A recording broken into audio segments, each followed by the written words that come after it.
হে WhatsApp guys, কেমন আছো সবাই? আশা করি সবাই খুব ভালো আছো। সেভেন্স 420 তে আমরা যে মার্ভেল সিনেমাটিক ইউনিভার্সের সিরিজটা শুরু করেছি, তার এই পর্যন্ত আমরা বেশ কয়েকটি সিনেমা দেখেছি, আর আজকে আমরা এমসিইউ রিলিজকৃত একটা সিরিজ সম্পর্কে জানবো। আর এই সিরিজটার নাম হচ্ছে the Falcon and the winter soldier, যেটা রিলিজ পেয়েছিল 2021 সালে এবং ডিজনি থেকে এই সিরিজটা রিলিজ পেয়েছিল। এবং এই সিরিজটার আইএমডিবি রেট কিন্তু অনেক ভালো, 10-এ 7.1। এবং এই সিরিজটি নির্মাণে ব্যয় হয়েছিল বাংলাদেশি প্রায় 1700 কোটি টাকা। আর এখানে একটা বিষয় উল্লেখ্য, এখানে যে দুটো সুপার হিরো রয়েছে ফ্যালকন এবং হচ্ছে বাকি বান্স উইন্টার সোলজার, ওদের দেখে তোমার হয়তো এই সিনেমাটি দেখার আগ্রহ খুব একটা থাকবে না, কারণ এখানে আয়রন ম্যান নেই, হাল্ক নেই, থর নেই, আর আমরা তো মূলত এমসিইউর ফ্যানই হচ্ছে ওদের জন্য। বাট তারপরেও এই সিনেমাটি গতকাল আমরা যে এটার্নালস নামে যে সিনেমাটি দেখলাম তার চেয়ে শতগুণ ভালো হয়েছে। মানে এই সিরিজটার কাহিনী অ্যাকচুয়ালি বেটার, আমার কাছে ভালো লাগছে পার্সোনালি। তোমাদের কাছে কেমন লাগবে আমি নিশ্চিত নেই। তবে বাড়তি কোনো কথা না বলে চলো আমরা ভিডিওটা স্টার্ট করি। আর এখানে একটা বিষয় উল্লেখ্য, এই ভিডিওটা খুবই বড় হবে, কারণ এই স্ক্রিপ্টটা পাঠিয়েছে হচ্ছে আমাদের একজন দর্শক। তো আমার মোটামুটি আশা করছি দাঁতও ভেঙে যেতে পারে। নর্মালি আমরা বঙ্গর থেকে এমসিইউ এক্সপ্লেন করছিলাম, বাট এইটা বঙ্গর থেকে আসেনি, এইটা আমাদের একজন দর্শক পাঠিয়েছেন, কারণ এই সিনেমাটি নাকি আমরা বাদ দিয়ে দিয়েছিলাম এর জন্য। তো যাই হোক, বাড়তি কোনো কথা না বলে চলো আমরা এই সিনেমাটি সম্পর্কে জেনে আসবো। তবে তার আগে ছোট্ট একটা কমার্শিয়াল বিজ্ঞাপন রয়েছে, রিকোয়েস্ট থাকবে। বিজ্ঞাপনটা তুমি চাইলে স্কিপ করতে পারো বা দেখতে পারো। স্কিপ করতে চাইলে তো ডুরেশন রয়েছে, আর দেখতে চাইলে তোমার যদি আজারের সময় থাকে সিরিয়াসলি দেখতে পারো। তো বিজ্ঞাপন আমি প্লে করে দিচ্ছি। হ্যালো বন্ধুরা, আজ আমরা এমন একটি অ্যাপ সম্পর্কে তোমাদের বলতে চাই যে অ্যাপটির অফিসিয়াল পার্টনার হচ্ছে পিএসজি। আর এখানে অনেকগুলো ম্যাচ খেলে ল্যাপটপ, আইফোন, স্মার্ট ওয়াচ ও আরও অনেক ক্যাশ প্রাইজ জেতার সুযোগ রয়েছে। আর এই অ্যাপটিতে সকল ধরনের লাইভ ম্যাচের রেজাল্ট দেখতে পারবে এবং এই ম্যাচের স্কোর অনুমান করে গেমও খেলতে পারবে, যেমন কোন টিম জিতবে, কোন টিম কত রান করবে, কে সর্বোচ্চ স্কোর করবে। এছাড়া বিভিন্ন ধরনের গেম রয়েছে, সেগুলো খেলেও ইনকাম করতে পারো। আর রেজিস্ট্রেশনের সময় আমাদের যে প্রোমো কোডটি রয়েছে SAVAGE100, এটা ব্যবহার করলে প্রথম ডিপোজিটে 26,000 টাকা পর্যন্ত বোনাস পেতে পারো। আর এই টাকা তুমি খুব সহজেই বিকাশ, ব্যাংক এবং অন্যান্য সহজ পদ্ধতির মাধ্যমে উঠাতে পারো। তো আর দেরি কিসের? ডেসক্রিপশনে প্রোমো কোড এবং পিন কমেন্টে প্রোমো কোড সহ সাইন আপ লিঙ্ক রয়েছে, সেটা ব্যবহার করো এবং ক্যাশ প্রাইজ জিতো। আর এখানে আরেকটা কথা মনে রেখো, আমরা যেই বিজ্ঞাপন দেই না কেন, অনলাইন থেকে টাকা আয় করা এত সহজ কোনো ব্যাপার নয়। তোমরা কোনো আর্থিক ক্ষতির সম্ভাবনা রয়েছে এমন কোনো ওয়েবসাইটে যাবে না। তো চলো এবার মূল ভিডিওতে চলে যাই। তো বিজ্ঞাপন শেষে আমরা মূল ভিডিওতে ফেরত আসলাম। তো এই সিনেমার টাইমলাইন কিন্তু আমরা যে অ্যাভেঞ্জার এন্ড গেম সিরিজটা দেখেছিলাম তার ঠিক পরে থেকেই। আর আমার চোখে অ্যাভেঞ্জার এন্ড গেম হচ্ছে, মনে করো কি বলবো, সবচেয়ে সেরা একটা এমসিইউ সিনেমা। এবং এই সিরিজটার পুরো কাহিনী ও অ্যাভেঞ্জার্স এন্ড গেম যে সিনেমাটা তৈরি হয়েছিল তার পরবর্তী ইম্প্যাক্ট নিয়ে। তো বাড়তি কোনো কথা না বলে আমরা চলো সিনেমাটি দেখা শুরু করি। তো প্রথমে আমাদের স্যামুয়েল শনকে দেখানো হয়, যাকে আমরা ফ্যালকন নামে চিনি। আর গল্পের শুরুতে আমরা একটা অ্যাকশন সিন দেখতে পাই। আমাদের ফ্যালকনকে পাঠানো হয়েছে একটা মিশনে। অ্যাকচুয়ালি আমেরিকান এয়ারফোর্স একটা প্লেনকে এলিএফ নামের একটা টেরোরিস্ট বাহিনী হাইজ্যাক করেছে। ভাগ্য বলে এখানে কোনো মুসলিম টেরোরিস্ট দেখায়নি, ও যেটা আমেরিকানরা দেখিয়ে থাকে। এবং তারা আমেরিকান সেনাবাহিনীর অনেক বড় একটা ক্যাপ্টেনকে হোস্টেজ বানিয়ে রেখেছে বা ধরে রেখেছে। আর নিচে গাড়িতে রয়েছে লেফটেন্যান্ট ওয়েস্ট, যে আর কি ফ্যালকনের অনেক ঘনিষ্ঠ বন্ধুদের সাথে এই মিশনে ফ্যালকনকে সাহায্য করছে। তো যাই হোক, এই মিশনটা খুব তাড়াতাড়ি করতে হবে, কারণ বিমানটি আমেরিকা থেকে চুরি করে আমেরিকার বাইরে নিয়ে যাওয়া হচ্ছে। আর তুমি যদি পৃথিবীর আন্তর্জাতিক আকাশসীমা আইন সম্পর্কে জানো, সেটা হচ্ছে তুমি যত বড় সিরওয়ালা দেশ হও না কেন, তুমি ইচ্ছা করলেই তোমার সামরিক যান এক দেশ থেকে আরেক দেশের আকাশসীমা নিতে পারবে না। এমনকি আমেরিকা ভারতের চেয়ে অনেক বেশি শক্তিশালী। ভারতেও যদি আমেরিকার কোনো ফাইটার অবৈধভাবে প্রবেশ করে, ভারত চিন্তা করবে না পরে কি হবে, তারা ইনস্ট্যান্টলি তাদের ফাইটার পাঠিয়ে দেবে আমেরিকান ফাইটারকে চেস করার জন্য বা নিচে নামানোর জন্য। এটা জাস্ট আমি ভারতের নাম নিলাম বোঝানোর জন্য, কারণ পার্শ্ববর্তী দেশ সেই জন্য। তো যাই হোক, ফ্যালকনের হাতে সময় খুবই কম, কারণ প্লেনটি আমেরিকান আকাশসীমার ছেড়ে বাইরে চলে যাচ্ছে। তো ফ্যালকন খুব দ্রুত ওই এয়ারপ্রেসটার কাছে চলে যায়। আর তারপর ফ্যালকনের শরীরে আমরা একটা ড্রোন দেখতে পাই, যেটা নাম হচ্ছে রেড উইন। সেটাকে ইউজ করে সে প্লেনের মধ্যে ঢুকে পড়ে, মানে রেড উইন দিয়ে প্লেনটা কাটে, তারপর ঢোকে এবং ওখানে গিয়ে সে প্রত্যেকটা টেরোরিস্টকে ভালো মতো পেটায়। আর এখানে আমরা ফ্যালকনের কিন্তু অনেকগুলো চমৎকার গ্যাজেট দেখতে পাই, মানে ওর যে মেশিনগুলো বা ওর যে ফ্যালকনের ড্রেসটা সেটা আরো অনেক উন্নত হয়েছে এবং সেগুলোতে সে ডিফেন্স করছিল, আক্রমণ করছিল। তো সবগুলো টেরোরিস্টদের মারার পরে ও মুখোমুখি হয় ওখানের যে মেইন ভিলেন বেট্রো দ্য লিপারের। আর এখানে আমরা একটা চমৎকার ফাইট সিনস দেখি, কিন্তু এত ফাইটের মধ্যেও আমাদের ফ্যালকন কিন্তু আমেরিকান সেই ক্যাপ্টেনকে বাঁচাতে সমর্থ হয় না, কারণ বেট্রো দ্য পিলার সেই ক্যাপ্টেনকে সেখান থেকে পালিয়ে যায়। আর তারপর আরেকটা চেজিং মুভমেন্ট শুরু হয়, এটা অনেক চমৎকার মুভমেন্ট ছিল, ওয়ান অফ দ্য বেস্ট। তো এখানে আমরা দেখি ফ্যালকনের পিছু নিয়েছে অনেক প্লেন, হেলিকপ্টার, বাট ফ্যালকন তারপরেও তার শক্তি এবং বুদ্ধি দিয়ে ওই সবগুলো হেলিকপ্টার এবং প্লেনকে ধ্বংস করে আমেরিকান ওই ক্যাপ্টেনকে উদ্ধার করে নিজের সাথে করে নিয়ে যায়। আর এটা আর কি এই সিনেমার ইন্ট্রো ছিল, মানে আমাদের দেখানো হলো যে সিনেমাটি বা সিরিজটি ইন্টারেস্টিং হতে চলেছে। আর তারপর ফ্যালকন সাক্ষাৎ করে তার সেই বন্ধু টোরেসের সাথে, যে আর কি নিজ থেকে ওকে হেল্প করছিল। তো টোরেস আবার রিসেন্টলি একটা সিক্রেট মিশনের উপর কাজ করছে। অ্যাকচুয়ালি একটা টেরোরিস্ট সংগঠন যাদেরকে ফ্লাস্ক মেলার বলা হয়, তারা পুরো দুনিয়া থেকে তাদের মেম্বার রিক্রুট করে চলেছে এবং প্রচুর পরিধি তাদের বাড়তে চলেছে। কিন্তু এই টেরোরিস্ট সংগঠন এতটাই লুকিয়ে কাজ করে যে আজ পর্যন্ত তাদেরকে ধরাই যায়নি, এমনকি তাদের যে লিডারকে এটাও কেউ জানতে পারে না। আর তাদের আইডিওলজিটাও একটু ভিন্ন। আইডিওলজি বলতে আমি তোমাকে একটু বোঝাই, প্রত্যেকটা সন্ত্রাসী সংগঠনের একটা করে মোটিভ থাকে। যেমন কিছু সন্ত্রাসী সংগঠন হয়ে থাকে আমাদের জাস্ট টাকা দরকার, কিছু সন্ত্রাসী সংগঠন হয়ে থাকে আমাদের স্বাধীনতা দরকার, এরকম একটা ব্যাপার। তো এই যে সন্ত্রাসী সংগঠনটা, তাদের আইডিওলজি ছিল থানোস যে প্রথমবার স্ন্যাপ করে দুনিয়ার অর্ধেক মানুষকে গায়েব করে দিয়েছিল, তখন নাকি দুনিয়াটা অনেক ভালো ছিল। তখন দুনিয়ার অর্ধেক মানুষ চলে যাওয়ার পরে কোনো দেশের সাথে কোনো দেশের বর্ডার ছিল না, সব মানুষ ফ্রিলি এক দেশ থেকে আরেক দেশে যাতায়াত করতে পারতো, মানে পুরো দুনিয়াতে একটা ব্যালেন্স চলে এসেছিল। আর তখন আমেরিকা রাশিয়ারও পাল্লা পাল্লে ছিল না বা চীনের সাথে পাল্লা পাল্লে ছিল না, সব মিলে দুনিয়াটাই শান্তিতে ছিল। কিন্তু এরপর যখন আয়রন ম্যানের সহায়তায় তারা ওই ব্লিপ থেকে আবার ফিরে আসে, তখন শুরু হয়ে যায় সমস্যা। কারণ গত 5 বছরে যে কয়জন পপুলেশন ছিল পুরো দুনিয়ায় এক হয়ে তাদের কিন্তু রিস্টোর করে নিয়েছিল এবং দুনিয়াটা নতুন করে সাজিয়েছিল। তো বুঝতেই পারছো যারা অর্ধেক পার হয়ে গিয়েছে তাদের জন্য তো এই দুনিয়ার জায়গা নেই বা তাদের নিয়ে প্ল্যানও নেই। কিন্তু তারা যখন আবার চলে আসে তখন হচ্ছে একটা সমস্যার তৈরি হয়। কি ধরনের সমস্যা তৈরি হয়? তাদের আবাসনের সমস্যা তৈরি হয়, তাদের চাকরি ফেরত দিতে হয়, মানে বিভিন্ন কারণে যেটা হয় 5 বছর আগে যে কজন বেঁচে ছিল তারা সবাই পড়ে যায় বিপদে। পৃথিবীর অর্ধেক মানুষ বিপদে পড়ে যায় পৃথিবী থেকে বিলুপ্ত হয় বাকি 50% আসার পর। তো ওদের দাবি হচ্ছে ওটাই যে আগের যা রয়েছে তাদের একটা ভালো ব্যবস্থা করো, তারপর পরের 50% চিন্তা করো। বাট সরকার আগের চিন্তা বাদ দিয়ে পরে যে 50% এসেছে তাদের নিয়ে একটু বেশি মাতামাতি করছে। আবার বর্ডার আগের মতো হয়েছে, আবার মনে করো শীতল উত্তেজনা শুরু হয়েছে দেশে দেশে, এই নিয়ে মনে করো যে ওদের রাগ হয়ে গিয়েছে। আর এরপর আমরা দেখতে পাই ফ্যালকন, তার কাছে বর্তমানে ক্যাপ্টেন আমেরিকার শিল্ডটা রয়েছে। আর আমরা এন্ড গেম সিনেমার লাস্টে দেখেছিলাম যে ক্যাপ্টেন আমেরিকা, আই মিন আমাদের সবার প্রিয় স্টিভ রজার্স, সে তার নিজের হাতে কিন্তু তার ওই শিল্ডটি ফ্যালকনকে গিফট করেছিল এবং সেও চাইতো ফ্যালকন যেন পরবর্তী ক্যাপ্টেন আমেরিকা হিসেবে কাজ করে। বাট স্যামুয়েলসন এই জিনিসটা মেনে নিতে পারছিল না, কারণ সে মনে করে পৃথিবীতে ক্যাপ্টেন আমেরিকা বলতে শুধুমাত্র একজনই ছিল, সেটা হচ্ছে স্টিভ রজার্স, তার জায়গা কেউ নিতে পারবে না। আর দ্বিতীয় কারণটা খুবই শকিং, দ্বিতীয় কারণটা হচ্ছে সে একজন কৃষ্ণাঙ্গ এবং তার ধারণা আমেরিকার মানুষজন এটাকে সাধারণভাবে মেনে নেবে না। আর এটা কিন্তু মোটেও একটা সাধারণ ব্যাপার না, এটা অনেক ভাবার একটা বিষয়। আমরা দূর থেকে দেখে আমেরিকাকে কত শান্তির দেশ মনে করি এবং মনে করি এই আমেরিকান কালা ধলা ইন্ডিয়ান বাংলাদেশি চাইনিজরা মিলে কত শান্তিতে বসবাস করে। অ্যাকচুয়ালি না, তুমি চিন্তা করো আমাদের দেশে গরিব ধনীতে কত তফাৎ, আমাদের দেশে যে রাজনীতি করে আর যে রাজনীতি করে না, মানে কত পার্থক্য। তো আমেরিকার সাধারণ স্থানীয় নাগরিক যারা শ্বেতাঙ্গ, তাদের ওই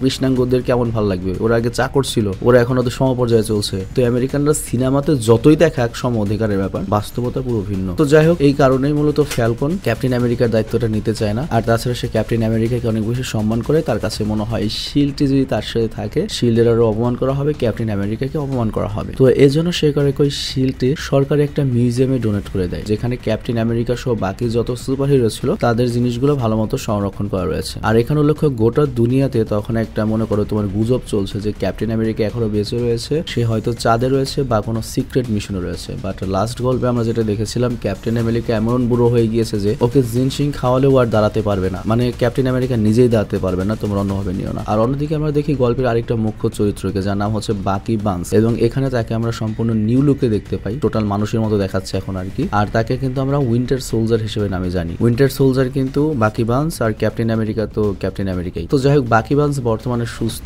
কিন্তু তার ট্রমা এখনো কাটেনি। আমরা জানি বাকি বান্স একসময় কিন্তু যখন হাইড্রার আন্ডারে ছিল তখন সে অ্যাসাসিন ছিল বা অর্ডারে হত্যা করত এবং তাকে একটা কোড বললেই কুত্তা খেপা খেপে যেত। আর এই কারণে সে অনেক নিরীহ মানুষদের মেরেছে তার মিশনে গিয়ে, এমনকি আয়রন ম্যানের বাবাকেও মেরেছে। এমনকি এর সাথে আমার বাড়ির যে একটা কুকুর ছিল সেটাকে আমি সকাল উঠে মৃত পেয়েছি, আমার বিশ্বাস ওটাকেও বাকি বান্সি মেরেছে। তবে তারপরেও আমার অনুরোধে মার্কিন সরকার ওকে একটা লাস্ট সুযোগ দিয়েছে, যেহেতু তুই এখন মোটামুটি ঠিক আছিস, তবে তারপরে পুরোপুরি ঠিকও নেই, তোকে রেগুলারলি থেরাপির মধ্যে দিয়ে যেতে হবে, মানে ওকে প্রতি সপ্তাহে একবার করে একজন সাইকিয়াট্রিস্টের কাছে কাউন্সেলিং করাতে হয়। তবে তারপরেও প্রায় দুঃস্বপ্ন দেখে যে অতীতেও কিভাবে কত নিরীহ মানুষদের মেরেছে, আবার কুকুর ভুলুটাকে মেরেছে। আর তারপর আমরা বাকির একজন এশিয়ান বুড়ো বন্ধুকে দেখতে পাই, যার কাছে গিয়ে বাকি সরাসরি কিছু বলতে পারে না, বাট নর্মালি ক্যাজুয়ালি কথা বলে, কিন্তু আমরা জানতে পারি বাকি তার ছেলেকেও মেরেছিল। আর সেই প্রায়শ্চিত্ত থেকে তার সাথে সে কথা বলে, বাট ওই লোকটা জানে না যে বাকি তার ছেলেকে মেরেছে। বাট এই কথাটা সবসময় বাকি বলতেছে এবং তার কাছে ক্ষমা চাইতেছে, বাট ওই সাহসটা হয়ে হয়ে ওঠে না। মানে বাকি তার অতীতে যে পাপগুলো করেছে সেই পাপের কথা মনে করে এখনো অন্ধকারের জীবন কাটাচ্ছে এবং প্রায়শ্চিত্ত করার চেষ্টা করছে। তো যাই হোক, বাকির এই কষ্টকর জীবনের কারণটাই হচ্ছে ওই হাইড্রার এজেন্ট গুলো। তো এই জন্য বাকি এখন যেটা করে, হাইড্রার এজেন্টরা যে যেখানে রয়েছে, সে মনে করো যে রাশিয়া থেকে আমেরিকা, কাশ্মীর থেকে নোয়াখালী পর্যন্ত যত মনে করো হাইড্রার এজেন্ট রয়েছে সবাইকে ধরে ধরে পুলিশকে ধরিয়ে দেয়। আর এরপর আমরা আবারও স্যামুয়েলসনকে দেখতে পাই, অর্থাৎ ফ্যালকনকে। সে তার ফ্যামিলিতে আবারও ফিরিয়ে গিয়েছে। আর তার পরিবার বলতে রয়েছে একটি বোন যার নাম সারা ওয়েলসন, আর তার বোনের 2টো ছেলে রয়েছে। কিন্তু বর্তমানে তাদের ফ্যামিলির অবস্থা খুবই খারাপ। অ্যাকচুয়ালি থ্যানোসের স্ন্যাপের কারণে বাকি কিন্তু 5 বছর আগে গায়েব হয়ে গিয়েছিল। তো গত 5 বছরে বাকির তার কোনো ইনকাম হয়নি। আর ওদের পারিবারিক যে বিজনেসটা ছিল সি ফুডের, সেই বিজনেসটা বর্তমানে খুব খারাপ চলছে। তো এই কারণে বাকি করে কি লোনের কারণে অ্যাপ্লাই করে যাতে ব্যবসাটা আবার ভালো মতো চালানো যায়, কিন্তু তাদের লোনটি অ্যাপ্রুভ করা হয় না। এর কারণটা হচ্ছে তারা হয়তো সেটা ফেরত দিতে পারবে না। আরেকটা কারণ হচ্ছে বর্ণবিদ্বেষ, মানে ওরা নিগ্রো। তো আমরা যেটা বুঝলাম এই সিনেমাতে বর্ণবিদ্বেষ জিনিসটাকে অনেক ভালোভাবে হাইলাইটস করা হয়েছে। তো এই জন্য আমার কাছে মনে হচ্ছে এই সিরিজের ডিরেক্টর হয়তো কোনো কৃষ্ণাঙ্গ হবে, বাট অ্যাকচুয়ালি কৃষ্ণাঙ্গ নয়। এই সিরিজটা ডিরেক্ট করেছেন হচ্ছে কারিস কোগাল্যান্ড, যিনি একজন কানাডিয়ান পরিচালক এবং অবশ্যই নিগ্রো নয়, ফর্সা একটা মহিলা। তবে এখানে একটা জিনিস আমরা স্পষ্ট বুঝতে পারি যে পুলিশের চাকরি করলেও মোটামুটি ঢাকায় দিয়ে একটা বাড়ি করা যেতে পারে, বাট অ্যাভেঞ্জারের চাকরি করলেও টাকার অভাব যাবে না। মানে টনি স্টার্ক যে পর্যন্ত বাঁচা ছিল এ পর্যন্ত একটু টাকা পয়সা ছিল আর কি, এবং অ্যাভেঞ্জার যারা ছিল তারা বেশিরভাগই মানুষের ডোনেশনে চলতো। আর অন্যদিকে আমরা দেখতে পাই ফ্যালকনের বন্ধু টোরেসকে। সে সুইজারল্যান্ডে গিয়েছে একটা মিশন করতে, আর ওখানে আসলে ফ্ল্যাশ মেশার নামের সেই সংগঠনটি একটা ব্যাংক লুট করে পালায়, কারণ ওদের সংগঠন চালাতেও তো টাকার প্রয়োজন। তো ওই জায়গাতে টোরেস একজন লোককে আটকানোর চেষ্টা করে, কিন্তু সে কোনোভাবে পেরে ওঠে না, কারণ ওটা প্রায় অসম্ভব ছিল। আর এর কারণটা হচ্ছে তাদের শরীরের জোর অনেক বেশি, আর দেখে মনে হচ্ছে ওদের শরীরে সেই উইন্টার সোলজারের সিরাম রয়েছে। তো এটা সন্দেহ করে টোরেস করে কি ফ্যালকনের সাথে কন্ট্যাক্ট করে এবং জানায় ঘটনা তো খারাপ, মনে হয় ওদের ভেতরেও সিরাম রয়েছে। তো ফ্যালকন যখন পুরো জিনিসটা জানে তখন ওর কাছে মনে হয় যে এরকম সিরামালায় এরকম সুপার হিউম্যান ক্যাপাবিলিটিস তো একমাত্র সুপার সোলজারদের গায়ে থাকে। আর এই মুহূর্তে 2জন মাত্র সুপার সোলজার রয়েছে, তার মধ্যে একটা হচ্ছে বাকি বান্স আর একটা হচ্ছে আলামিন। বাট আলামিন তো ইউটিউবিং নিয়ে ব্যস্ত, তো এখানে আসবে না। তার মানে বাকি বান্সই হয়তো এর পেছনে দায়ী। আর অন্যদিকে আমরা দেখি মার্কিন সরকার আরেকটা বিষয়ে অ্যানাউন্সমেন্ট করতে চলেছে। তারা নতুন একটা ক্যাপ্টেন আমেরিকাকে খুঁজে নিয়েছে। যদিও এই ক্যাপ্টেন আমেরিকা অনেক দুর্বল, কারণ ওর ভেতরে তার সিরাম নেই। সে মূলত একটা মার্কিন নাম করা সৈনিক যার নাম হচ্ছে জন ওয়াকার, এবং সে অনেক পদক পেয়েছে, অনেক ভালো কাজ করেছে। আর তাছাড়া বর্তমানে আমেরিকার একজন গার্ডিয়ান প্রয়োজন, তো এই কারণে জাস্ট ওকে হুদাই ক্যাপ্টেন আমেরিকা বানানো হয়েছে। কিন্তু ওর ভেতরে আমাদের ক্যাপ্টেন আমেরিকার মনে করো যে অর্ধেক শক্তিও নেই, খাঁটি বাংলায় যেটাকে বলতে হয় একটা চুলের পরিমাণ শক্তিও নেই। আর অন্যদিকে আমরা দেখি শ্যাম গিয়ে বাকির সাথে দেখা করে ব্যাপারে কথা বলে। বাকি বলে আমি তো সবসময় ঘরেই থেকে আর থেরাপি নেই, আমার কাছে সময় কি এত কিছু করার। কিন্তু বাকি উল্টো স্যামকে বলে আমি তোর উপর মোটেও খুশি নই, তুই ক্যাপ্টেন আমেরিকার শিল্ডটি কেন সরকারকে দান করে দিলি? কারণ স্টিভ তোর উপর ভরসা করে ওই শিল্ডটা দিয়েছিল, তুই সেটাকে সরকারকে দিয়ে দিলি। তো যাই হোক, এরপর তাদের কথা উঠে হচ্ছে সন্ত্রাসী সংগঠন ফ্ল্যাক্স মেশারকে নিয়ে, যে এটা নিয়ে তারা ইনভেস্টিগেশন করবে। আর তাদের কাছে ইনফরমেশন রয়েছে এই সংগঠনটি তাদের সিক্রেট মিশন চালাচ্ছে মিউনিক নামের একটা জায়গা থেকে। তো তারা দুজন এরপর মিউনিকের উদ্দেশ্যে রওনা দেয়,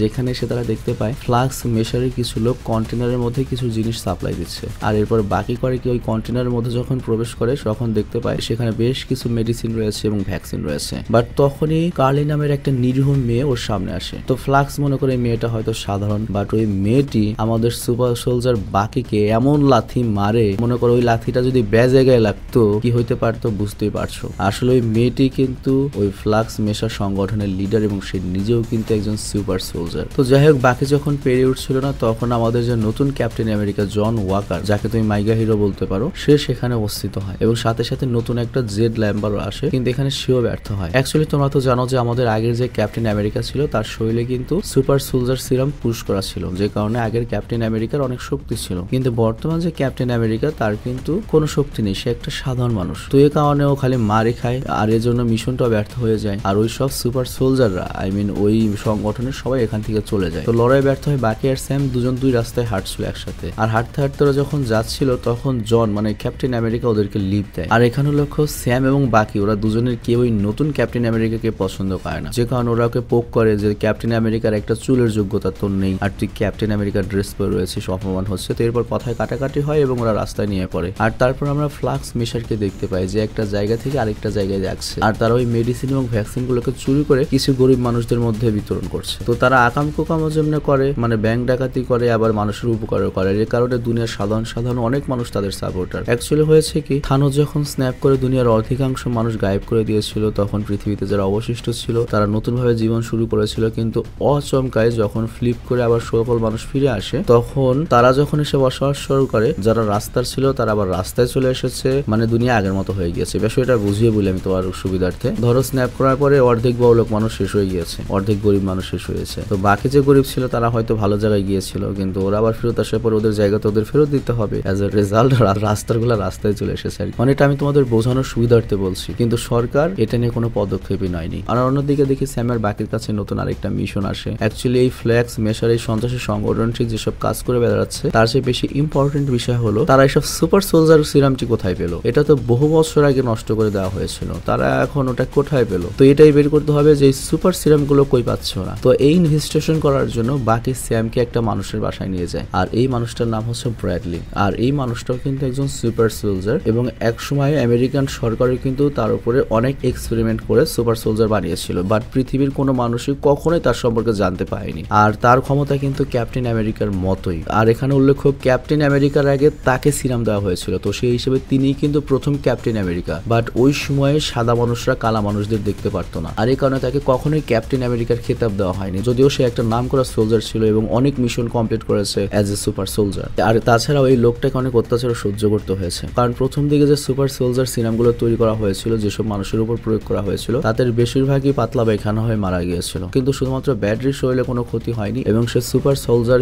সিরামটি হজম করতে পেরেছিল। আর এই কারণে তাকে 30 বছরে আটকে রেখে আমেরিকান সরকার আরো সুপার সোলজার বানানোর জন্য এক্সপেরিমেন্ট করেছিল, বাট সেটা পরে ব্যর্থ হয়, তাকে ছেড়ে দেয়। বাট তার যে সেই যন্ত্রণাগুলো গিয়েছে সেটা এখনো মেটেনি। আর এই কারণে তার এত রাগ আমেরিকার প্রতি এবং বাকি সবার প্রতি, এজন্য সে স্যাম এবং বাকির সাথে কোনো কথা বলতেছে না, কোনো হেল্প করতেছে না, বাড়ি থেকে বের করে দেয়। কিন্তু তখন সেখানে আচমকা পুলিশ চলে আসে এবং স্যামকে হ্যারাসমেন্ট করা শুরু করে। আর আবারও এখানে আরেকটা জিনিস আমাদের ইন্ডিকেট করা হয় যে কৃষ্ণাঙ্গ বলে বা কালো বলে স্যামের সাথে এরকম ব্যবহার করা হচ্ছে। আর এটা শুধুমাত্র আমেরিকাতে নয়, আমাদের দেশেও যদি কেউ খুব কালো হয়, সেটা হোক মেয়ে বা ছেলে, যথেষ্ট হ্যারাসের শিকার হতে হয় তাদের। মনটা সবসময় তাদের ছোট হয়ে থাকে। আর তার উপর আমার মতো যদি মাথা থেকে চুল পড়ে যায়, বন্ধু সার্কেলে গেলে তো খালি আগে চুলটাই দেখে, হালা তোর চুল। তো যাই হোক, স্যামকে যখন হ্যারাসমেন্ট করছিল তখনই ওই পুলিশটা বুঝতে পারে আরে স্যাম তো ফ্যালকন অ্যাভেঞ্জারের অংশ। তখন তারা স্যামকে তো ধরে না, বাকিকে অ্যারেস্ট করে নিয়ে যায়। আর কারণ দেখা হচ্ছে বাকির থেরাপি সেশন চলছিল, সে গত সপ্তাহের থেরাপি সেশনটা নেয়নি, আর এই কারণে তাকে অ্যারেস্ট করা হচ্ছে। কিন্তু তখনই সেখানে ক্যাপ্টেন আমেরিকা চলে আসে, মাইগা ক্যাপ্টেন আমেরিকা, এবং সে ওদের দুজনকে জেল থেকে বের করে নিয়ে আসে। এবং এখানে ক্যাপ্টেন আমেরিকা যেটা চায়, সে একেবারে সত্যিকার অ্যাভেঞ্জারদের মতো ফ্যালকন এবং স্যামের সাথে কাজ করতে চায়। আর তাছাড়া ফ্যালকন এবং বাকি দুজনই ফ্ল্যাক্স মিশন নামের সংগঠন সম্পর্কে অনেক তথ্য বের করে ফেলেছে। তবে তারপরে স্যাম এবং বাকি দুজনই ওদের অফারটি রিজেক্ট করে দেয়, কারণ বুঝতেই পারছো স্যাম আর বাকি দুজনই তো সুপার হিরো বলা চলে, বাট ও তো কিছুই না। তো যাই হোক, ওরা দুজন দুই দিকে যায়, কিন্তু এই কারণে জন অনেক বেশি রেগে যায়, ওর ইগোতে লেগে যায় যে আমার কাছে পাওয়ার নাই, এই জন্য আমাকে দাম দিল না, অথচ ব্যাটম্যানেরও তো কোনো পাওয়ার নাই, ব্যাটম্যানের কত দাম। আর এদিকে স্যাম আর বাকি বুঝতেই পারছে না যে সুপার সোলজার সিরামগুলো কই থেকে আসছে, এটা ওরা কিভাবে বের করবে, আর এই ব্যাপারে কে সাহায্য করতে পারবে। আর তখন ওদের মনে পড়ে জিমুর কথা, যে একটা জেলখানাতে বন্ধু রয়েছে। আর জিমুর কথা অবশ্যই তোমাদের মনে থাকা উচিত। এই জিমুর পাগলামের জন্য কিন্তু ক্যাপ্টেন আমেরিকা সিভিল ওয়ার হয়েছিল, মানে ওই কিন্তু মেন ভিলেন ছিল, ওই কিন্তু টেকনিক্যালি ক্যাপ্টেন আমেরিকা এবং আয়রন ম্যানকে মুখোমুখি দাঁড় করিয়ে দিয়েছিল, এবং ওর লক্ষ্য ছিল হচ্ছে দুনিয়া থেকে সকল সুপার হিরো সুপার সোলজারকে শেষ করে দেবে। আর এরপর আমরা নতুন একটা এজেন্সি সম্পর্কে জানতে পারি, যাদের নাম হচ্ছে জিআরসি। আর এইসব মানুষদের কাজ হচ্ছে গত 5 বছর পরে যারা ফিরে এসেছে ফ্লিপ থেকে, তাদেরকে স্বাভাবিক অবস্থায় ফিরিয়ে আনা। আর এর কারণটা হচ্ছে যারা ফিরে এসেছে তারা এসে দেখে তাদের বাড়িতে অন্য কেউ বসবাস করছে, তাদের পরিবারের কেউ নেই। তো জিআরসি ওই সব মানুষদের সাহায্য করছে তাদের সবকিছু ফিরে পেতে। কিন্তু জিআরসির এই কাজগুলো ফ্ল্যাক্স মেশরা একদমই পছন্দ করছে না, কারণ সরকার চাইলে তাদের জন্য নতুন ব্যবস্থা করতে পারে, বাট অলরেডি যারা সেটেল রয়েছে তাদেরকে সরানোর জন্য কেন চেষ্টা করবে? তাহলে তো রাস্তার মানুষ আবার রাস্তায় চলে আসবে। তো যাই হোক, এরপর আমরা দেখতে পাই নতুন ক্যাপ্টেন আমেরিকা জন জিআরসির একটা গাড়িতে করে রিফিউজি সেন্টারে পৌঁছায়। আর সেখানে একটা ফ্ল্যাক্স মেশারের সদস্য লুকিয়েছিল, কিন্তু জন সেটা ধরে ফেলে এবং ওকে জিজ্ঞাসাবাদ করে, কিন্তু সে জনকে একটু সাহায্য করে না। আর এখানে লক্ষ্য, এটা যেহেতু রিফিউজি ক্যাম্প, মানে যারা থানোসের ফ্ল্যাশে চলে যায়নি তারা তো ভালো ভালো জায়গায় গিয়েছিল, তাদেরকে আবার রিফিউজ করে দেওয়া হয়েছে, রিফিউজি বানিয়ে দেওয়া হয়েছে। তো ওখানেই ছিল হচ্ছে এই ফ্ল্যাক্সের সদস্যটা। তো রিফিউজিরা ফ্ল্যাক্সকে উল্টো অনেক সাপোর্ট করে, এমনকি আমরা দেখতে পাই একজন এসে ক্যাপ্টেন আমেরিকার মুখে থুতু পর্যন্ত মেরে দেয়, এমনকি বলে তুই ক্যাপ্টেন আমেরিকার বাল হওয়ারও যোগ্য নোস। আমি কিন্তু এখানে মুখ খারাপ করিনি, বাল মানে হচ্ছে চুল। তো যাই হোক, তখন জন বুঝতে পারে যে এইসব ফ্ল্যাক্স মেশারদের ধর অনেক কষ্ট হবে, কারণ পুরো দুনিয়া জুড়ে এদের অনেক ফ্যান বেস রয়েছে, সাপোর্ট করছে। আর অন্যদিকে বাকি করে কি জিমুর সাথে সাক্ষাৎ করে, যাকে জেলে বন্দী রাখা হয়েছে, এবং জিমু আগের বারের মতোই বাকির মগজ ধলাই করার চেষ্টা করে, মানে কোড বলে বাকি কি ইউজ করবে, বাট ওর তো ধারণা নেই যে এই বাকি আগের বাকি না, এই বাকি এখন বাকি হানমা হয়ে গেছে। তো যাই হোক, বাকি তখন জিমুকে বলে যতই চাপাচাপি করে বন্ধু, কোনো লাভ নেই। তো এরপর পুরো কাহিনীটি জিমুকে ওরা খুলে বলে। তো জিমু রাজি হয়ে যায় যে হেল্প করবে, কারণ জিমু তো এটা চায় যে সুপার সোলজার বা সুপার সোলজার সিরাম পুরো তোরে শেষ করবে তারা। তো সেই হিসেবে ওদের এখন জিমুকে লাগবে, আর এর জন্য ওরা করে কি লুকিয়ে লুকিয়ে জিমুকে জেল থেকে বের করে নিয়ে আসে। তো জিমু যখন জেল থেকে বের হয় আমরা দেখতে পাই জিমু কিন্তু প্রচন্ড পয়সাওয়ালা একটা মানুষ, মানে ওর মাথা আমার মতো একটু হালকা খারাপ হলেও প্রত্যেক সম্পত্তি অনেক বেশি, বাট আমার আবার ওর মতো প্রত্যেক সম্পত্তি অত নাই। তো যাই হোক, এরপর ওরা প্রাইভেট জেট করে স্যাম এবং বাকিকে নিয়ে একটা স্থানে যায়, আর এরপর তারা এসে এমন একটা জায়গায় পৌঁছায় যেটা এমন একটা ক্রাইম জগৎ যেখানে কোনো সরকার বা পুলিশের কোনো ভূমিকা নেই, যার যা ইচ্ছা তাই করো। বাট এখানে একজন তো অবশ্যই রয়েছে যে সবকিছু নিয়ন্ত্রণ করে, বাট তাকে কেউ চেয়ে না। বাট যারা তাকে হেল্প করে তাদেরকে বলা হয় পাওয়ার ব্রোকার। তো এখানে তারা সেলভি নামে একটা পাওয়ার ব্রোকার পায়, যে একটা মহিলা, আর তখন জিম ওই মহিলার সাথে একটা ডিল করে। সে যদি বের করে দেয় যে সুপার সোলজার সিরামটা কই থেকে বানানো হচ্ছে, তাহলে বাকি সেলভির হয়ে কাজ করবে, আর বাকি তো প্রচুর শক্তিশালী, বুঝতেই পারছো। তো তখন সে বলে দেয় যে এই সুপার সিরাম তৈরি করছে তার নাম হচ্ছে ওয়েলফ্রেড নেগাল, আর সে বর্তমানে আমাদেরই এলাকাতেই রয়েছে। তো এখানে তো ওরা ভিলেন সেজে এসেছিল, মানে স্মাগলার হিসেবে এসেছিল, এই জন্য তাদের সুপার সিরাম লাগবে। বাট ওদের কথাবার্তার মধ্যেই স্যামের কাছে কল চলে আসে, আর স্যামের কাছে ওর বোন কল করছিল। কিন্তু স্যামের কাছে যখন কল আসে, স্যামের কথাবার্তাই ওই মহিলা বুঝতে পারে যে এই শালিয়া তো তাহলে অ্যাভেঞ্জারের লোক, আর তখনই সে অ্যালার্ট হয়ে যায়। বাট পরিস্থিতি খারাপ হওয়ার আগে এখানে সেরেন কার্টার নামের একজন এজেন্ট চলে আসে, সে করে কি ওদের লোকদের হত্যা করে দেয় এবং ওদেরকে বাঁচিয়ে নেয়। আর আমরা জানতে পারি সেরেন কার্টারও এখানে দীর্ঘদিন ধরে লুকিয়ে রয়েছে এবং সেই পুরো শহরের সব জায়গা সম্পর্কে জানে। তো সে এখানে কেন পালিয়ে রয়েছে? অ্যাকচুয়ালি সে নিজেও সরকারি এজেন্ট ছিল, কিন্তু বিশেষ একটা কারণে সরকার তাকে এখন খুঁজছে, কারণ সে একটা 2 নম্বরই করেছিল। তো এখানে স্যারন কার্টার সম্পর্কে তোমাদের একটু পরিচয় করে দিই। আমরা ক্যাপ্টেন আমেরিকা সিভিল ওয়ারে স্যারন কার্টারকে দেখেছিলাম, এবং স্যারন কার্টার কিন্তু ওই সময় ক্যাপ্টেন আমেরিকাকে হেল্পও করেছিল। এজেন্ট 13 নাম ছিল ওর, তোমাদেরও হয়তো মনে থাকার কথা না, কারণ ওকে খুব বেশি সময় দেখানো হয়নি। তো যাই হোক, এখানে স্যাম শ্যারন কার্টারকে অফার করে যে তুমি যদি আমাদেরকে হেল্প করো তাহলে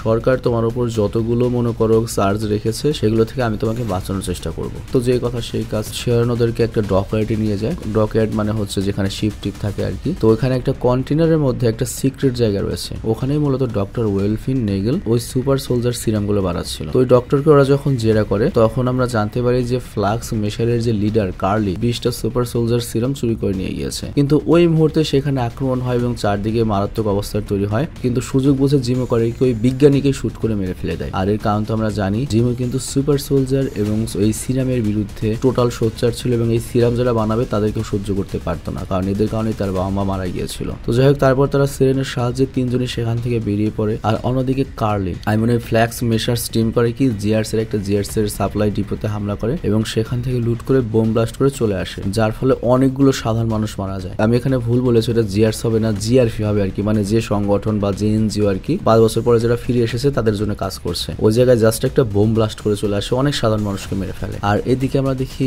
স্যাম, বাকি এবং জিমু ওরা একটা ল্যাবেতে পৌঁছায়, যেখানে বাকির সাথে সাক্ষাৎ হয় এওর। আর এওকে দেখেই চিনতে পারছো ওয়াকান্ডার যে একটা বাহিনী ছিল ডোরা মিলা, তার একজন সদস্য। আর ব্ল্যাক প্যান্থার সিনেমাতে তাদের অবশ্যই দেখে থাকবে। তো সে মূলত এখানে এসেছে জিমুকে অ্যারেস্ট করার জন্য, কারণ ক্যাপ্টেন আমেরিকা বনাম আয়রন ম্যানের যে সিভিল ওয়ার মুভিটা ছিল সেখানে কিন্তু জাতিসংঘের একটা হেডকোয়ার্টারে ওয়াকান্ডার রাজা যখন ভাষণ দিচ্ছিলেন তখন জিমু ব্লাস্ট করিয়ে তাকে মেরে ফেলেছিল, যে ছিল ব্ল্যাক প্যান্থারের পিতা। আর যেহেতু ওয়াকান্ডার আলাদা নিয়ম চলে, তো সেই নিয়ম অনুযায়ী জিমুকে তারা সেখানে নিয়ে শাস্তি দিতে চায়, কিন্তু বাকি তখন তার সাথে কোনো ঝামেলা করে না, জাস্ট একটু সময় চায় এবং বলে জিমুকে আমাদের এই সময় অনেক বেশি প্রয়োজন, এবং পুরো ঘটনা খুলে বলে। আর তারপর বলে কাজ শেষ হয়ে গেলে আমরা আবার জিমুকে তোমার কাছে দিয়ে দেবো। আর এরপর গল্পটি চলে যায় হচ্ছে ফ্ল্যাশব্যাকে, যে ওয়াকান্ডার সাথে বাকির কি সম্পর্ক বা বাকির সাথে পরিচয় কেমন, বা বাকির কথা শুনলই কেন ওই ওয়াকান্ডার সোলজার। অ্যাকচুয়ালি আমরা কিন্তু ব্ল্যাক প্যান্থার সিনেমাতে দেখেছিলাম যে বাকি লাস্টে ওয়াকান্ডায় চলে যায় এবং সেখানে কিন্তু বাকি শান্তি খুঁজে পেয়েছিল, তাকে একটা এক্সট্রা হাত দেওয়া হয়েছিল, তাকে রেগুলার ট্রেনিং করানো হচ্ছিল এবং ট্রেনিং করে আস্তে আস্তে বাকিকে কিন্তু স্বাভাবিক করা হয়, মানে তাকে ওই কোডগুলো বলা হচ্ছে আর বাকি সেগুলো সহ্য করার চেষ্টা করছে, মানে বাকি ওই কোডে আর মনে করো যে আগের মতো পাগল হবে না, এবং ফাইনালি সে কিন্তু সুস্থ হয়ে যায়। তো এই দৃশ্যটা আমাদের এখানে দেখানো হয়। আর এরপর সিন বর্তমানে আসে, যেখানে আমরা দেখি স্যাম, বাকি এবং জিমু জিআরসির একটা রিফিউজি ক্যাম্পে গিয়েছে, যেখানে ডোনিয়া মাদানি নামের একজন লোকের খোঁজ করছিল। আর এখানে উল্লেখ্য ডোনিয়া হচ্ছে কার্লির একজন মেন্টর, যে কার্লি ফ্ল্যাক্স মেসার নামক সংগঠনের লিডার, ওই পিচ্চি মেয়ে আর কি। কিন্তু রিসেন্টলি ডোনিয়া মারা গিয়েছে, মানে ডোনিয়াই মূলত উপদেষ্টা ছিল কার্লির। তো সকালে তার আজকেও শেষকৃত্য অনুষ্ঠান হবে, আর এই ব্যাপারটা স্যাম বাকিরাও জেনে যায়, কিন্তু ওই মহিলার শেষকৃত্য অনুষ্ঠান কোথায় হবে এটাই তাদের জানা দরকার। তো এই খোঁজ লাগাতে তারা করে ওই রিফিউজি ক্যাম্পে গিয়ে সবার কাছে জানতে চায়, কিন্তু কেউ সাহায্য করে না। আর তখন জিমু ওর মাথায় একটু বেশি কাজ করেও করে কি একটা বাচ্চাকে কিছু লজেন্স দিয়ে পুটিয়ে ফেলে, আর তারপর ওর কাছ থেকে জেনে ফেলে যে ডোনিয়া মাদানির শেষকৃত্য অনুষ্ঠান কোথায় হচ্ছে। এরপর তারা সবাই সেখানে যায়, কিন্তু তখন সেখানে আমাদের আমাদের মাইগা ক্যাপ্টেন আমেরিকাও চলে আসে। অ্যাকচুয়ালি মাইগা ক্যাপ্টেন আমেরিকা জানতে পেরেছে যে স্যাম আর বাকি বর্তমানে এখানে রয়েছে এবং এটাও জানে যে জিমুকে ওরাই জেল থেকে বের করে নিয়ে এসেছে, তো জিমুকে ওরা ধরার জন্য এসেছে। তো ওরা যখন সবাইকে উপস্থিত হয়, ফ্যালকন আর স্যাম তো ওকে বুঝিয়ে নেয়, আর তখন জন বা ক্যাপ্টেন আমেরিকাও জেদ করে সে ওদের সাথে যাবে। তো যাই হোক, এরপর সবাই ওখানে গিয়ে উপস্থিত হয় এবং বাকি জিমু আর জন বাইরে অপেক্ষা করে, আর স্যাম নিজে একা গিয়ে কার্লির সাথে কথা বলতে থাকে। কারণ কার্লি যদি বাকি সবাইকে দেখে তাহলে এখানে মারামারি শুরু হয়ে যাবে বা কার্লি পালিয়ে যাবে, কথা শেষ হবে না। তো এখানে স্যাম আর কার্লির মধ্যে অনেকক্ষণ কথা হয়, আর এখানে আমরা জানতে পারি যে স্যামও কার্লির এই ব্যাপারটা সাপোর্ট করে, কারণ কার্লি যাই করুক না কেন অনেক অসহায় মানুষের পাশে দাঁড়িয়েছে, বা সে যেটা বলছে ঠিক আছে, সবাই সম অধিকার ডিজার্ভ করে, কিন্তু এটা তো এতে নয়, উগ্রভাবে নয়, ভালো মতো করতে হবে। তখন এদিকে বাইরে যারা অপেক্ষা করছিল, বিশেষ করে জন যে আর কি মাইগা ক্যাপ্টেন আমেরিকা, সে আর থাকতে পারে না। ওর মনে করো যে ধৈর্য কম, আমি যেমন টয়লেটে গিয়ে 5 মিনিটের বেশিও থাকতে পারি না, অধৈর্য হয়ে যায় এরকম আর কি। তো ও গাড়ি গিয়ে ভেতরে প্রবেশ করে, আর তখনই কার্লি ওকে দেখে সেখান থেকে পালিয়ে যায়। আর তারপর কার্লি একটা স্থানে গিয়ে জিমুর মুখোমুখি হয়, আর জিমুর হাতে একটা বন্দুক ছিল, তো জিমু সেটাতে কার্লিকে গুলি করে, কিন্তু কার্লি ভাগ্যের জোরে বেঁচে যায়। কিন্তু কার্লির কাছে যে সুপার সোলজারের সিরাম গুলো ছিল সেগুলো মাটিতে পড়ে যায়। আর তারপর কার্লি পালিয়ে গেলে জিমু করে কি একটা একটা করে সেই সিরাম ভাঙতে শুরু করে, কিন্তু একটা সিরাম একটু কোনায় ছিল, ওটা জিমু দেখেনি। কিন্তু পরে যখন মাইগা ক্যাপ্টেন আমেরিকা আসে, সে করে কি জিমুকে মেরে দেয়, আর তারপর সেই সিরামটাও দেখে ফেলার ওটা নিজের পকেটে রেখে দেয়। আর এরপর আমরা দেখি বাকি স্যাম আর জিমু সবাই ফিরে এসেছে, আর জনও সেখানে সে উপস্থিত হয় জিমুকে অ্যারেস্ট করার জন্য। কিন্তু তখনই সেখানে ডোরা মিলাইজার সকল সদস্য চলে আসে, কিন্তু তাদের সাথে আমাদের নতুন ক্যাপ্টেন আমেরিকার কথা কাটাকাটি হয়, আর শুরু হয়ে যায় ফাইট। আর বুঝতেই পারছো ওয়াকান্ডার যে সৈনিকরা ছিল তারা কিন্তু অনেক বেশি পাওয়ারফুল, তো জনকে তোরা কেলিয়ে দেয়, এমন কেলান কেলাই রে ভাই। আর এই কেলানের সুযোগ নিয়ে জিমু করে কি পালিয়ে যায়। কিন্তু আমাদের ক্যাপ্টেন আমেরিকা, মাইগা ক্যাপ্টেন আমেরিকা, যাকে পুরো আমেরিকা এত দাম দেয়, সে মেয়েদের হাতে মার খেলো, তার উপর ওরা কেউ সুপার সোলজারও না, সাধারণ মানুষের কাছে মার খেয়েছে। এই জিনিসটার প্রচুর ইগোতে লাগে, মানে বুঝতেই পারছো মেয়ে মানুষের হাতে মার খাওয়া, বউর হাতে মার খাওয়া সহ্য করে যায়, তার বলে আরেকজনের বয়সে মারবে। তো যাই হোক, এরপর আমরা দেখতে পাই মাইগা ক্যাপ্টেন আমেরিকা করে কি তার যে পার্টনার ল্যামার্ক তাকে জিজ্ঞাসা করে, তোর কাছে যদি সুপার সিরাম থাকতো তুই কি সেটা ব্যবহার করতি? তো বলে হ্যাঁ অবশ্যই করতাম। আর এই প্রশ্নটা করার কারণ তো আমরা জানি, কারণ ওর কাছে অলরেডি একটা সুপার সিরাম রয়েছে। আর এর দিকে আমরা দেখি কার্লি স্যামকে ডেকে পাঠিয়েছে এবং তার সাথে কিছু প্রাইভেট কথা বলার জন্য, বাট এটা প্রেমের কথা না, দরকারি কথা। অ্যাকচুয়ালি কারণটা হচ্ছে কি, স্যামের সাথে কার্লির যেহেতু মতের অনেক মিল রয়েছে, তো তারা যখন কথা বলছিল তখনই সেখানে আমাদের আবার নতুন ক্যাপ্টেন আমেরিকা এসে উপস্থিত হয়। এখন আর মাইগা ক্যাপ্টেন আমেরিকা বলা যাবে না, কারণ ও অবশ্যই সুপার সোলজার সিরামটা নিয়েছে। তো আবার শুরু হয়ে যায় ফাইট, কিন্তু এখন আমরা জন ওয়ার্কার ক্যাপ্টেন আমেরিকাকে অন্যরূপে দেখি, তার শরীরে এখন প্রচুর জোর, মানে জিনশিং খেলে যেরকম পাওয়ার হয় সেরকম একটা পাওয়ার। তো এটা দেখে আমরা নিশ্চিত হই সুপার সোলজারও নিয়েছে। তো যাই হোক, এখানে কার্লি এবং তার টিমের সাথে ফাইট হয়, কিন্তু দুর্ভাগ্যবশত এই মারামারিতে নতুন ক্যাপ্টেন আমেরিকার যে বন্ধু ছিল ল্যামার্ক, সে কার্লির হাতে মারা যায়। আর আমরা জানি যে ক্যাপ্টেন আমেরিকায় হোক না কেন সে তার বন্ধুর জন্য খুব অবজেস থাকে, যেমন আমাদের আগের ক্যাপ্টেন আমেরিকা বাকির জন্য কত তুল কালাম করলো, পুরো একটা সিনেমাই তৈরি হলো। তো এই নতুন আমেরিকা কি আর কিছু করবে না? তো এত রেগে যায় যে কার্লি তো সেখান থেকে পালিয়ে যায়, কিন্তু ওর টিমের যে একটা লাস্ট সদস্য পেছনে থাকে, জন করে কি ওর ওই ভাইব্রিনিয়ামের যে ঢাল রয়েছে সেটা দিয়ে ওকে একবারে ভয়ানক ভাবে কেটে কেটে হত্যা করে দেয়। আর আশেপাশে মানুষ যখন এই দৃশ্য দেখে সবাই তো ভয় পেয়ে যায়। আর তখন ক্যাপ্টেন আমেরিকা সেখান থেকে পালিয়ে আসে এবং একটা ওয়্যার হাউসে গিয়ে ওঠে, আর তখন ওর পেছন পেছন ফ্যালকন এবং বাকিও গিয়ে পৌঁছায়। তো ফ্যালকন তখন ক্যাপ্টেন আমেরিকাকে সারেন্ডার করতে বলে যে তুই ক্যাপ্টেন আমেরিকা হওয়ার যোগ্য না, তুই এরকম রাগ কন্ট্রোল করতে পারিস না। আর তখন স্যাম করে কি জনের কাছে ওর শিল্ডটি ফেরত চায়, কিন্তু জন সেটা দিতে একদমই রাজি হয় না। আর তখন ওদের মধ্যে শুরু হয়ে যায় আবার ফাইট। কিন্তু এখানেও লক্ষ্য, আমরা এখানে জনকে নকল ক্যাপ্টেন আমেরিকাকে অনেক শক্তিশালী দেখতে পাই। সে করে কি স্যামকে কেলিয়ে ওর দুটো ডানাই ভেঙে দেয়, মানে আর্টিফিশিয়াল যে ডানা ছিল ওর ড্রেসের, ফ্যালকন ড্রেসের, সেটা ভেঙে দেয়। এবং এখানে আমরা জনের কথায় বুঝতে পারি সে ক্যাপ্টেন আমেরিকা হিসেবে নিজেকে প্রমাণ করার জন্য এতখানি অবজেসড যে সে পুরো পাগল হয়ে গিয়েছে তোমার মতো। আর একইভাবে সে সিরাম নিয়ে এসে, তো বুঝতেই পারছো স্বভাবে পরিবর্তন তো আসবেই, ক্ষমতা মানুষকে অন্ধ করে দেয়। কিন্তু ফাইনালি বাকির আক্রমণে জন হেরে যায় এবং শিলটা ওরা কেড়ে নিয়ে নেয়। আবার এদিকে স্যামের যে ফ্যালকনের ড্রেসটা ছিল সেটা তো নষ্ট হয়ে গিয়েছে, সেই ড্রেসটা ঠিক করার জন্য সে তার বন্ধু টোরেস্কোটা দিয়ে দেয়। আর অন্যদিকে আমরা দেখি জনের ট্রায়াল চলছে, মানে আদালতে, এবং তার কাছ থেকে সমস্ত সরকারি সম্মান কেড়ে নেওয়া হয়, এর সাথে ক্যাপ্টেন আমেরিকার পদ থেকে সরিয়ে দেওয়া হয় এবং ভবিষ্যতে সে আর কোনো সরকারি চাকরির সুযোগ পাবে না, সরকারি সুযোগ সুবিধাও পাবে না। কিন্তু এরপরে সে আরেকজন মহিলার সাথে দেখা করে যার নাম হচ্ছে ভ্যালেন্টিনা, এবং সেও কিন্তু একটা বিশাল সংগঠন চালায়, সিক্রেট সংগঠন, এবং সে জনকে তার কাজের জন্য রিক্রুট করে বা চাকরি দেয়। আর এই ভ্যালেন্টিনার পরিচয় আমি তো ওদেরকে করিয়ে দিচ্ছি। ব্ল্যাক উইডো সিনেমা যদি দেখে থাকো, ব্ল্যাক উইডো সিনেমার লাস্টে কিন্তু ভ্যালেন্টিনাকে দেখানো হয়েছিল ব্ল্যাক উইডোর যে বোন হকাইয়ের উপর রেগে গেল, তখন কিন্তু তার সাথে আমরা এই ভ্যালেন্টিনাকে দেখেছিলাম। আর অন্যদিকে আমরা জিমুকে দেখতে পাই যে বর্তমানে সেকোভিয়াতে রয়েছে, এবং সেখানে বাকি গিয়ে তার সাথে দেখা করে এবং বাকিকে তারা করে কি ওয়াকান্ডার যে ওই যে ডোরা মিলা যে সে বাহিনী ছিল ওদের হাতে তুলে দেয়। আর ওদিকে স্যাম করে কি তার ওই শিল্ডটি নিয়ে ব্র্যাডলির কাছে যায়, সে নিগ্রোর কাছে, ফার্স্ট ক্যাপ্টেন আমেরিকা, এবং তাকে বলে ক্যাপ্টেন আমেরিকা হওয়ার জন্য, বাট সে শিল্ডটি নিতে অস্বীকার করে, কারণ সে জানে সে একজন কৃষ্ণাঙ্গ, তাকে ক্যাপ্টেন আমেরিকা হিসেবে কেউ মেনে নেবে না। তবে তারপরেও তার মনে অনেক দুঃখ যে সে দেশের জন্য এত কিছু করেছে, কিন্তু তার কোনো স্মৃতি, কোনো মিউজিয়াম রাখেনি কিংবা দেশবাসী, দুনিয়া কেউ মনে রাখেনি। তো শ্যামা বিষয়টা বুঝতে পারে এবং ওই শিল্ডটি নিয়ে তার পরিবারের কাছে ফেরত আসে। আর তারপর সে তার যে কৃষ্ণাঙ্গ কমিউনিটি রয়েছে তাদের সাথে কন্ট্যাক্ট করে এবং তাদের সি ফুড বিজনেসটাকে আবার চাঙ্গা করার জন্য বাকি সব প্রস্তুতি নিয়ে ফেলে। আবার এদিকে বাকিও চলে আসে স্যামকে সহযোগিতা করার জন্য। ওরা ভালো বন্ধু হয়ে গিয়েছে। আর এখানে আমরা একটা হ্যাপি মোমেন্ট দেখতে পাই। আর এখন আমরা দেখতে পাই স্যামের কাছে ওই শিল্ডটি রয়েছে যেটাতে সে এখন প্র্যাকটিস করছে। আর এই জিনিসটাই কিন্তু আমাদের আসল ক্যাপ্টেন আমেরিকা স্টিভ রজার এবং বাকি দুজনই চাইতো যে ও ক্যাপ্টেন আমেরিকা হোক। আর অন্যদিকে নিউ ইয়র্ক শহরে জিআরসির একটা নতুন কনফারেন্সের আয়োজন হবে। আর জিআরসি কি তো জানোই, যারা আর কি 5 বছর পরে যারা এসেছে তাদের নিয়ে কাজ করছে। আর ওদের প্রতিপক্ষকে এটাও জানো, ফ্ল্যাশ মেশার মানে কার্লির দল। তো ফ্ল্যাশ মেশারও সিদ্ধান্ত নিয়েছে তারা সেখানে একটা টেরোরিস্ট অ্যাটাক করবে, কিন্তু তারা একা পারবে না বলে তারা আরেকটা টেরোরিস্ট সংগঠন যার নাম হচ্ছে এলএলএফ, যারা আর কি সিনেমার প্রথমে ওই বিমান হাইজ্যাক করছিল ওদের সাথে হাত মেলায়। আর তারপর রাতের বেলা জিআরসির যখন মিটিং চলে তখন ওরা ফাইনালি অ্যাটাকটা করেই দেয়। আর অন্যদিকে স্যাম সম্পূর্ণ বিষয়টি জানতে পারে, কিন্তু তার সেই ফ্যালকন স্যুটটি তো ভেঙে গিয়েছে, তার কাছে তার কোনো পাওয়ার নেই। তবে ওই মুহূর্তে ওয়াকান্ডা থেকে ওর জন্য আরো স্পেশাল একটা স্যুট নিয়ে আসা হয়। আর অন্যদিকে আমরা আরেকটা সিনও দেখতে পাই যেখানে আমরা দেখতে পাই জন ওয়াকার, তার কাছে কিন্তু ক্যাপ্টেন আমেরিকার সেই শিল্ডটা নেই। তো এর জন্য সে নিজে থেকে আরেকটা শিল্ড তৈরি করছে, যদিও এটা মনে করো ভাইব্রেনিয়ামের না, এটা হয়তো ধোলাই খাল থেকে তৈরি করছে লোহা দিয়ে। অ্যাকচুয়ালি তার মনের ভেতরে যে ক্যাপ্টেন আমেরিকার ভূতটা ছিল সেটা এখনো যায়নি। আর তাছাড়া সে তার বন্ধু ল্যামারকে মৃত্যুর প্রতিশোধ নিতে চায়, কারণ ওই ফ্ল্যাক্স মেশারের লোকজনই কিন্তু তার বন্ধুকে হত্যা করেছিল। তো তার ভেতরে বদলার আগুন এবং সে অবশ্যই বদলা নেবে। আর ও জানে যে জিআরসির মিটিং এ অবশ্যই ফ্ল্যাক্স মেশারের লোকজন হামলা করবে। আর ওদিকে আমরা দেখি জিআরসির মিটিং এ হামলা শুরু হয়ে গিয়েছে। আর তখন এখানে আমাদের বাকি আসে। আর বাকির সাথে আমরা সেরন কার্টারকেও দেখতে পাই, মানে ওই মেয়ে এজেন্ট 13। আবার এখানে ফ্যালকন এসে উপস্থিত হয় নতুন স্যুটটি পরে। তো এখানে সে মুখোমুখি হয় ব্যাড ফ্রুট লিপারের, মানে এর আগে যে বিমানে মুখোমুখি হয়েছিল ওর সাথে আবার মুখোমুখি হয়। আর অন্যদিকে আমরা দেখি টেরোরিস্টরা মানুষদেরকে হোস্টেজ বানিয়ে একজন একজন করে গাড়িতে নিয়ে যাচ্ছে। আর এখানে আমরা লক্ষ্য করি পুলিশদের মধ্যে অনেকে কিন্তু ওই ফ্ল্যাক্স মেশারদের সাপোর্ট করছে। আর এই জায়গায় আমরা দারুণ একটা চেজিং সিন দেখতে পাই, যেখানে ফ্যালকন একটা হেলিকপ্টারকে চেজ করে এবং তার মধ্যে কিছু হোস্টেজ ছিল, ইনোসেন্ট মানুষ ছিল। আর হেলিকপ্টারটা চালাচ্ছিল একজন সন্ত্রাসী, বাট ফ্যালকন খুব বুদ্ধিতার সাথে ওই সন্ত্রাসীকে নিউট্রালাইজ করে এবং মানুষগুলোকে বাঁচিয়ে নেয়। আর অন্যদিকে বাকি অন্যান্য ফ্ল্যাক্সদের সাথে লড়াই করছিল, যেখানে ওই ফ্ল্যাক্সের লোকেরা পুলিশের গাড়িতে করে কিছুদের মানুষদের নিয়ে যাচ্ছিল।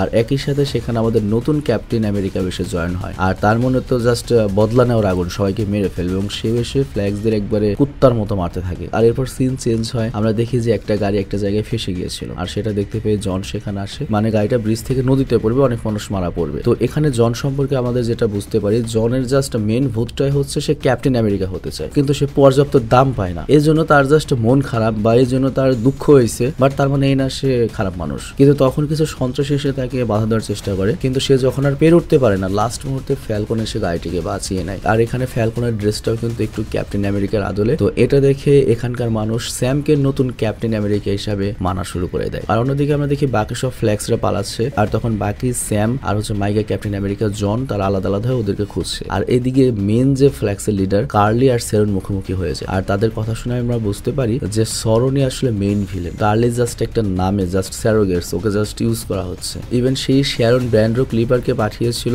আমেরিকান ক্যাপ্টেনকে হাইজ্যাক করার জন্য, মানে যে দৃশ্যটা আমরা সিনেমার প্রথমে দেখেছিলাম বিমান দিয়ে হাইজ্যাক করছে। আবার কার্লির উপরও নজর রাখার জন্য ওকে পাঠিয়েছিল। কিন্তু তখনই এখানে দেনা পাওনা নিয়ে বা স্বার্থ নিয়ে তিনজনেরই বিরোধ বেঁধে যায়, গোলাগুলি শুরু হয় এবং এখানে আমরা দেখি বেডরক লিপার, মানে ওই পুরুষটি মারা যায়। আর অন্যদিকে সেরেনের গায়ে একটু গুলি লাগে। তো এই খবর শুনে ফ্যালকন এবং বাকি লোক সেখানে উপস্থিত হয়। আর এরপর শুরু হয় ফাইট। তো এখানে আমরা ফ্যালকনকে দেখি কার্লির সাথে ফাইট করতে, কিন্তু সে কার্লির সাথে পারছিল না। আর সে সম্পূর্ণভাবে নিরস্ত্র হয়ে পড়েছিল, বাট তখনই শ্যারন তাকে বাঁচিয়ে নেয়। আর তারপর সে কার্লিকে গুলি করে একেবারে শেষ করে দেয়। আর এটা কিন্তু শ্যারনের জন্য একটা জয় ছিল, কারণ কার্লি যদি বেঁচে থাকতো তাহলে শ্যারনের যে গোপন রহস্য, মানে এই পুরো সিনেমাটা যে আমরা দেখলাম, যত গাইয়েনজান দেখলাম, এই সবকিছুর পেছনে এই শ্যারনই দায়ী। এবং এটাকেই বলে হচ্ছে আসল মাস্টারপিস, আসল গুটিবাস। কেউ জানবেও না, বুঝবেও না, কিন্তু ওর সব কাজ হয়ে যাবে। কারণ যারা জানতো কার্লি আর বেডরক লিপার তো মারা গিয়েছে। তো যাই হোক, এরপর ফ্যালকন কার্লি সেই বডি টেনে সেখান থেকে চলে যায়। আর অন্যদিকে ফ্লেক্স সংগঠনের লোকজনও ধরা পড়ে যায়, তাদেরকে পুলিশের গাড়িতে করে নিয়ে যাওয়া হচ্ছিল। কিন্তু তখনই রাস্তায় গাড়িটা ব্লাস্ট হয়ে যায়। আর এরপর যখন দেখানো হয় এই ব্লাস্টটি কে ঘটিয়েছে, আমরা দেখতে পাই সিভিল ওয়ারের যে জিমো ভিলেন ছিল তার সাথে যে একটা বয়স্ক লোক ছিল হেল্প করতো, সেই লোকটি। অ্যাকচুয়ালি আমরা তো জানি জিমো এইসব উইন্টার সোলজার বা সুপার সোলজারদের পছন্দ করে না, সে যে কোনো রকমের সুপার সোলজারদের মারতে চায় এবং সে ওটাই করেছে। আর ওইদিকে আমরা দেখি ফ্যালকন করে কি কার্লির বডি সরকারের হাতে সঁপে দেয় এবং এখানে খুব মোটিভেশনাল জ্ঞান গর্মের কথা বলে, মানে আসলে একটা সমাধান হওয়া দরকার এই বিষয়টার। আর কার্লিরও কোনো দোষ ছিল না, কার্লিরও কালের দিক থেকে ঠিক ছিল, কারণ থানোসের ওই স্ন্যাপের কারণে পুরো দুনিয়া এলোমেলো হয়ে গিয়েছিল। তো পুরো দুনিয়ায় মিলেই মূলত এই জিনিসটা সমাধান করা উচিত ছিল, যাতে পুরনো মানুষ যারা ছিল তাদের জীবনযাত্রা ব্যাঘাত না ঘটে, নতুন যারা এসেছে তাদেরও ব্যাঘাত না ঘটে। কিন্তু সরকার শুধুমাত্র নতুনদের কথা ভাবছে, যেটা মোটেও উচিত নয়। আর এই কারণেই ওরা বাধ্য এই পথটা বেছে নিয়েছিল। তো যাই হোক, আপাতত এই সিরিজের মেইন ভিলেন মারা গিয়েছে, তারপরে ওদেরকে ভিলেন বলা চলে না, মেইন ভিলেন এখনো বেঁচে রয়েছে। আর তারপর আমরা একটা হ্যাপি মুভমেন্ট দেখতে পাই। আমরা দেখতে পাই জন, আর মেইন নকল ক্যাপ্টেন আমেরিকা, সে ভ্যালেন্টিনা নামে ওই মহিলার সাথে যোগ দিয়েছে। আর এই ভ্যালেন্টিনা অবশ্যই ভালো মানুষ না, কারণ আমরা দেখেছিলাম ব্ল্যাক উইডোতে কিন্তু ব্ল্যাক উইডোর বোনকে সে অ্যাভেঞ্জার্সের একজন সদস্য হকাইয়ের বিরুদ্ধে খেপিয়ে দিয়েছিল। তো জনকেও সে তার কাজে ব্যবহার করবে, অবশ্যই খারাপভাবে ব্যবহার করবে। আর সে তাকে নতুন একটা স্যুট দেয়, আর তার নাম দেওয়া হয় হচ্ছে US agent, United states agent. তো এর ফলে সেও ক্যাপ্টেন আমেরিকার মতোই মানুষদের জন্য কাজ টাজ করতে পারবে। আর তাছাড়া তার শরীরে তো সুপার সোলজারের স্ট্রেংথ তো রয়েছে। তো এটা নিয়ে জন অনেক বেশি হ্যাপি, কারণ ওকে আর এখন কেউ অপমান করতে পারবে না, ওর শরীরে শক্তি রয়েছে। আর অন্যদিকে বাকি যে পুরো সিনেমা একটা দুঃখ ছিল, সে একটা বয়স্ক লোকের ছেলেকে মেরে ফেলেছে, কিন্তু তার কাছে ক্ষমা চেতে পারছে না। তো বাকি আর সাহস করে সেই লোকটির কাছে যায় এবং বলে যে আমি আপনার ছেলেকে হত্যা করেছিলাম, তখন আমি খারাপ মানুষ ছিলাম, কিন্তু প্লিজ আমাকে এখন ক্ষমা করে দিবেন, আমি বাকি জীবনটা ভালো মতো কাটাতে চাই। আর ওই লোকটা ওকে ক্ষমা করে দেয় এবং বাকির মনের ভেতরে যে বোঝাটা ছিল সেটা হালকা হয়ে যায়। আর এদিকে আমরা দেখি স্যাম গিয়েছে ব্র্যাডলির কাছে, সেই কৃষ্ণাঙ্গ ক্যাপ্টেন আমেরিকার কাছে, এবং স্যাম তাকে নিয়ে যায় হচ্ছে সরকারি মিউজিয়ামে, এবং ওখানে দেখা যায় তার জন্য আলাদা একটা মেমোরিয়াল তৈরি করা হয়েছে। আর এটা তার জন্য খুবই একটা ইমোশনাল ব্যাপার ছিল যে সরকার ফাইনালি তাকে রেকগনিশন দিয়েছে। আর সত্যি কথা বলতে বাংলাদেশে এরকম হাজারো হাজারো মুক্তিযোদ্ধা রয়েছে, অ্যাকচুয়ালি তারা কখনোই রেকগনিশন পায়নি, তারা জাস্ট কষ্টই করেছে। তাদের মনে সেম এরকম অনেক দুঃখ রয়েছে, তাদেরকে কেউ চেনে না। এটা কিন্তু খুবই কষ্টের একটা ব্যাপার, যেখানে অনেকে ভুয়ারা অনেক ধরনের সুযোগ সুবিধা নিচ্ছে, টাকার সুযোগ সুবিধা, সম্মানের সুযোগ সুবিধা, রাজনৈতিক সুযোগ সুবিধা, কিন্তু অ্যাকচুয়ালি অনেক কিন্তু এরকম ফ্রিডম ফাইটার রয়েছে যারা কখনোই তাদের যোগ্য সম্মান পায়নি। তারা না সন্তানের কাছ থেকে পেয়েছে, না এলাকার কাছ থেকে পেয়েছে, না দুনিয়ার কাছ থেকে, না দেশের কাছ থেকে। চিন্তা করো, তাদেরই কিন্তু এরকমই কষ্ট। তো যাই হোক, এরপর ব্র্যাডলি স্যামকে অনেক ধন্যবাদ জানায়, কারণ তার জন্যই বর্তমানে মানুষজনকে চিনতে পেরেছে এবং ওর কাজ সম্পর্কে জানতে পেরেছে। তো যাই হোক, সব কাজ শেষ, স্যাম যেতে চায় নিজের পরিবারের কাছে, ব্যবসায় মন দিতে, এবং ব্যবসায় মন দিয়ে দেয়। আর বাকিও চলে এসেছে হচ্ছে ও স্যামকেই সাহায্য করতে, কারণ ওর তো যাওয়ার জায়গা নেই। তো গল্পটা এখানে শেষ হয়ে যায়। কিন্তু এরপর আমাদের আরেকটা সিন দেখানো হয়, যেখানে শ্যারন কার্টারকে একটা ট্রায়ালে রাখা হয়েছে, এবং এই মিশনে তার উল্লেখযোগ্য কাজ করার কারণে মার্কিন সরকার তার কাছ থেকে যে পদবি, যে ক্ষমতা ছিনিয়ে নিয়েছিল, সেগুলো আবার ফেরত দেওয়া হয়। আর এর জন্য তাকে আর লুকিয়ে থাকতে হবে না। তো বুঝতেই পারছো, তার কাছে সকল ক্ষমতা চলে এসেছে। আর আমরা যেহেতু জানি পুরো সিনেমার ভিলেনে কিন্তু সে মাস্টারপিস, সে তো এর মানে এটার পার্ট 2 আসছে, এবং সে অবশ্যই এটার ক্ষমতার অপব্যবহার করবে। মানে সে যেটা চাইতো সেটা হয়ে গিয়েছে। তো এখানে এই অসাধারণ সিরিজটা শেষ হয়ে যায়। তো যাই হোক, আমি আজকের মতো বিদায় নিচ্ছি। তোমরা ভালো থেকো, সুস্থ থেকো, টেক কেয়ার, আল্লাহ হাফেজ।